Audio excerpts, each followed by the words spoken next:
Teach Me Grappling, what's up guys? Brian Peterson. I've got Danny here to help me today. And today what we worked on in class was a Kimura. Very, very basic Kimura. And it's probably one of the first moves that you guys should learn in your training because you're gonna run into this situation a lot. Half guard. Go ahead and lay on your back. So I'm in half guard. And when you guys are in half guard, you generally speaking wanna go towards the mount. I wanna try to pass the guard. I either want to get my leg out and go to side control here, or I wanna get my leg out and go to the mount here. Now, your opponent is not gonna just let you do that, okay? So we have to find clever ways to get our leg out. And one of the most basic ways of passing the guard, very, very basic, okay, is to get a crossface like this. And then your opponent will either have an underhook or they'll have a frame. These are the two popular positions for the left arm. It also is popular to be out here. That's also a popular position. So any of those positions, and what I'm gonna do on this very basic guard pass, ultra basic, I'm gonna start my shoulder pressure. I'm gonna turn my body sideways. So come around and look at my toe in the back. So I have a toe right here. And this toe is ready for balance. If my opponent decided to do a bridge, you don't wanna get bridged and rolled over, okay? So watch my left foot. The moment that he hits a strong bridge, I need to spread my leg for balance, okay? Balance is key, it's number one.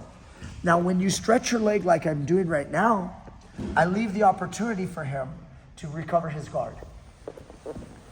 And then now, you messed up. You were in half guard, you were supposed to pass the guard, but instead, you let him get some game going. So, it's important that when I do this, I'm fully aware of that bridging kind of move that he might try.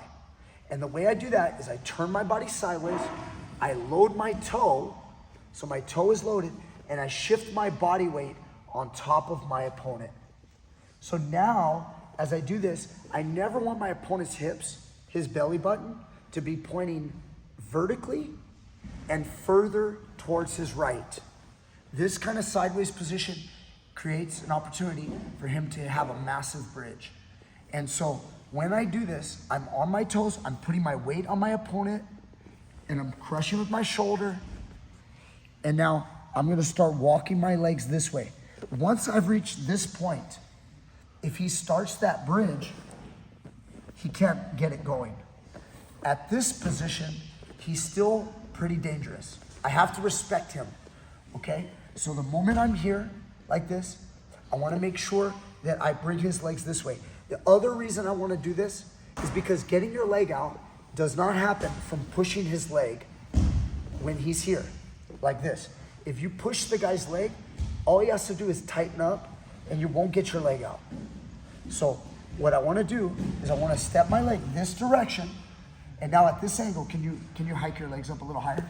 Yeah, no, just leave your angle. Yeah, like this. Now watch. If he squeezes, even if he's tight, I can just push his knee at this angle and my knee pokes through. Once my knee has poked through, let's just talk about basic. I wanna get my knee through, and now I'm stuck in a quarter guard, but this is a good position. Now I can do some damage here if we're striking. I can also threaten with Ezekiel chokes. I can look to pummel and walk the arm. There's lots of things we can do in this position. Now, commonly, your opponent will now realize that he's losing his ground. He'll start to recover the half guard. See how he recovered the half guard? So I'll try it again, and he'll recover the half guard. This kind of battle ensues every time when a person's trying to get the mount and the bottom person is trying to keep their guard and keep their defense up. Since he's posting on my knee, what I wanna do is I'm gonna grab his wrist the moment that he's here. Now, if I grab that wrist, I have an opportunity for a Kimura. But if you look at my left arm is on the other side of his head. So in order to get a Kimura, I now have to bring my arm all the way over to the other side and try to lock up a Kimura. So now let's go back. Let's learn, like in chess, if that is an attack and that's a move, Let's prepare for that move. Let's think ahead. Think a couple steps ahead of our opponent. Since he's on this side and he's playing half guard, okay, without a knee shield, by the way. So this is very basic jiu-jitsu right now. So the knee shield's out, it's just a simple half guard. He could be underhooked, he could be framed, okay? What I'm gonna do is I'm gonna swing my arm to the other side, dropping my elbow, okay? As I drop my elbow, it has a benefit. It keeps his head controlled, so his head can't go away from me, okay? He can't like slip his head. If I'm on this side, and he has a right hand on the inside of my biceps, he can always keep his head far away from my body, like this. So I can't get head control, and anytime he wants to shrimp and get his guard back, he can do so. Once I bring my left elbow to the far side, I make sure his head can never go this direction. Now, when he's here and he wants to shrimp, let's think about the shrimping, okay? If he's trying to shrimp to create space to get his guard back, okay, down here, come around the back side, okay? This side right here, bring your guard up a little bit, there you go. Now, he wants to get his right knee on the other side of my knee, so he can then put me back in the guard and possibly go to my back.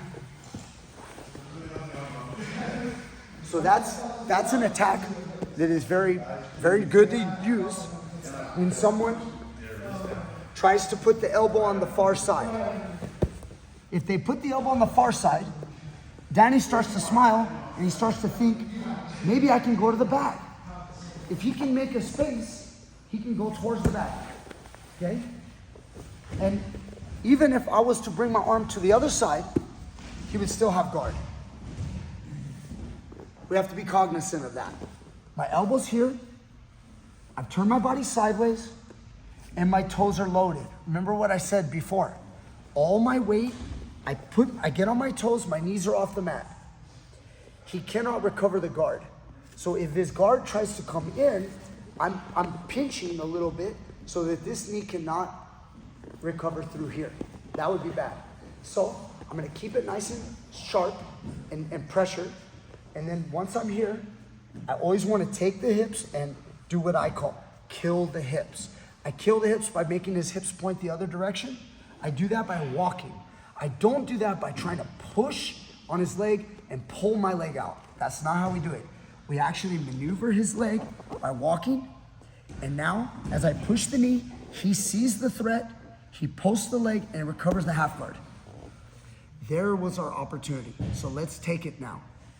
I'm gonna maneuver. He posts on my knee. So the moment he posts on my knee, I grab the wrist, and now look at my left elbow. It only has to move a little bit. My left elbow is gonna come right here, and I'm gonna lock the Kimura.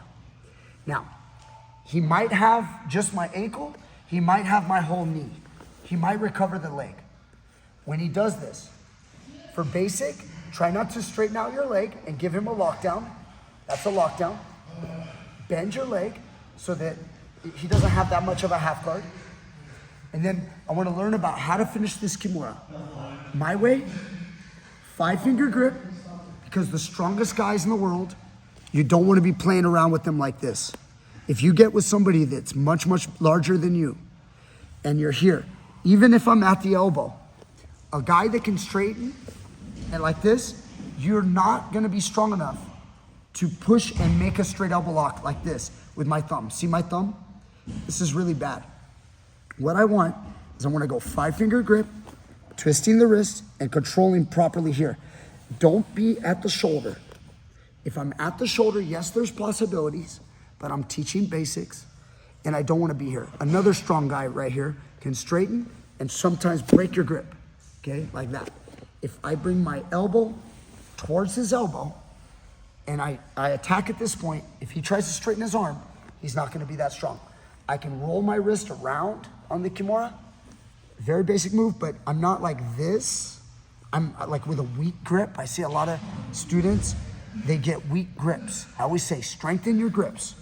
Reach around, make tight grips, lift his hand, and then tuck it under his back as much as possible, okay? The next thing I'm gonna do is I need to free up my leg. I don't have to all the time, but I'm gonna teach you how to free it. I wanna free my leg. I'm gonna lift my bottom and put my shin inside, okay? As I put the shin inside, he's holding tightly on the leg. I'm gonna lean back towards his head as I'm pulling his arm up, and I'm gonna start pulling my leg out. As I pull my leg out, we go over to the side control. We're now going to apply the force down towards his wrist, turning my body, walking in this direction, stepping over the head, and now look at my right elbow. It's in the hip, preventing him from grabbing his inner thigh. If he tried to grab his inner thigh, he's not able to. Next, I'm gonna drop my elbow around, and I'm pulling my opponent onto his side, just a little bit like this, and I'm gonna pull his elbow towards my jaw. As I pull it like this, I'm pushing the wrist, and I'm using my legs to do the move. My legs are doing the pressure, like this, okay? And you get the tap. The reason why I teach it this way and not with him flat, when you guys get a Kimura like this, yes, you can break a guy's arm right here. But the problem is, when you have training partners, you don't want to hurt your training partners. You guys are going to do this, and as he fights, you're going to have more of a sideways pressure on the elbow with a Kimura, which it should be a shoulder lock. Instead, it becomes a sideways pressure and it breaks the elbow. And I want to try to avoid that. I want to try to tuck his hand in a nice, comfortable position, and now I'm pulling it this way and twisting. This is the safer way to catch your training partners. The problem with him here, he's a really strong guy, can straighten, and now you're in this battle point. I used to be a referee. I've seen many breaks from this position. They weren't breaks where the elbow flies and the wrist goes the wrong way and you start pulling the arm right off and beating the guy over the head with it, but the elbow pops. And when I hear the pop as a ref, I'm very worried because I'm hoping for the tap so that ends the match. Oftentimes the guy pops his elbow and he straightens his arm and twists out. The guy gets out, the match continues, the guy goes home with a hurt elbow for a silly little $5 medal, whether it be gold or silver or bronze, whatever. And that's why they do it. And this is so dumb. And you definitely don't want to do that in training at your academies. You want to keep it safe. Be very aware of the straight elbow Kimura, and we're going to go over it next time, teach you how to do it safer, okay? But this kind of position of a Kimura is very dangerous. It does not break the shoulder often, okay? Most of the time, I'm not even involving the shoulder. It actually becomes an elbow break, okay? So what I want to do instead is I want to tuck it in, and then I want to lean back this way. And now it's a full shoulder lock. Also, my opponent never escapes, and he also feels lots of pain. So when he tries to straighten, he can't straighten. It's very easy to finish, okay? And it's calm.